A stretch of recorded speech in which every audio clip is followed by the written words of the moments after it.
So if I wanted to, for example, update a bunch of them and say update post set publish date equals, and we're going to start by subtracting the date from now, interval 5 minutes.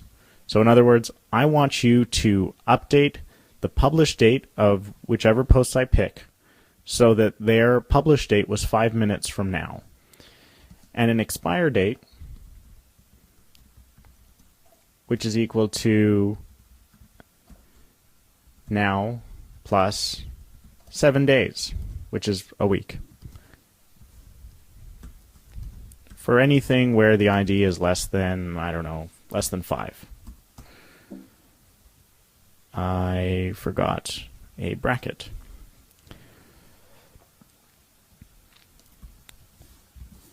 And just to be safe, I'm going to select this. Okay, good. So change worked. But I'm just going to save that here for later, so it won't go anywhere. So if I do a select star from post again, then I'm going to have these 5 posts, or these 4 posts rather, and they're good to go for 5 minutes ago, and they're supposed to expire on the 11th of March. So I have exactly a week where this particular post is going to have its window. Now, I want to set up another one, another post, which is going to have, instead of a publishing period of a week, it's going to have a 3-day publishing period. So to do that, we're going to do an update statement, update post, set publish date. Actually, we can just start with this query here so we don't waste too much time.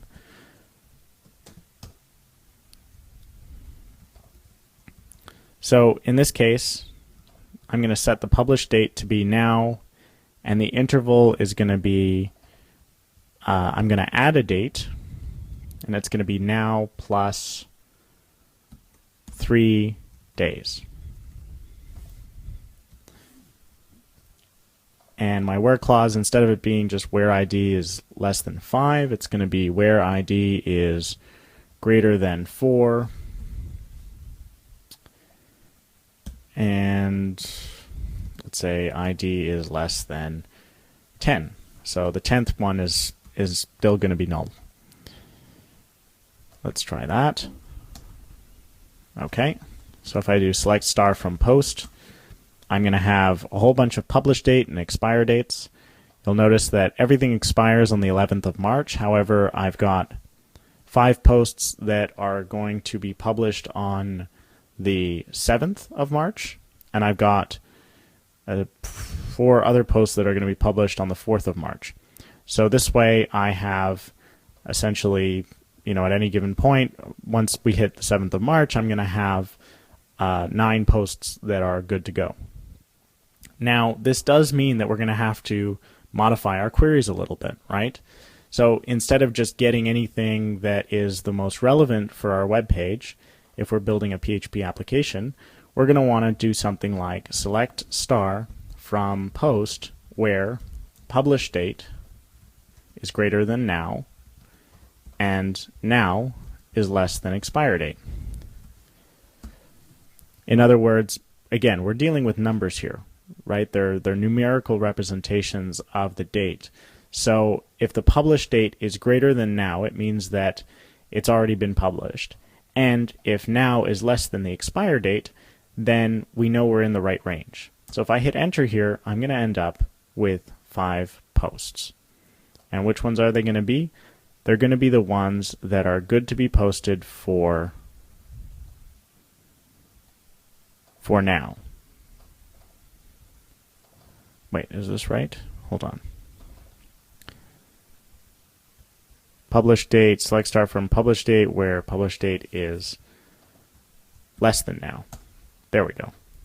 That's what I wanted. So here we're getting the political post, more politics, international news, and so on and so forth. And all of these fit the criteria of being less than the expire date and being greater than whatever the time is right now.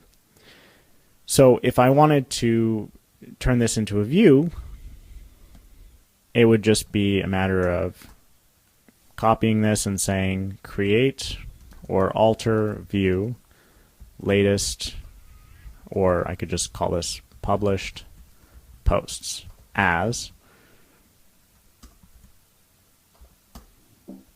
and it looks like I have an error in my syntax. Let me just paste this into my editor. Create or alter view published posts as, that looks okay.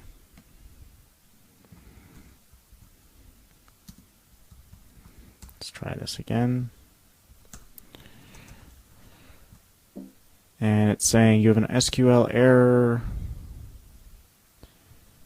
near alter view. Oh, it's not create or alter, it's create or replace. I forget that. Okay, good. So now if I say show tables, I should get one called publish posts. And if I say select star from published posts, then I'm only going to get the published posts for my particular application. So I hope this was helpful, maybe familiarizing yourself a little bit with how dates and all that work. And in the next video, we're going to be looking at backup and restore solutions, and lastly, the MySQL search. Thanks a lot for listening. I'm John Levensold.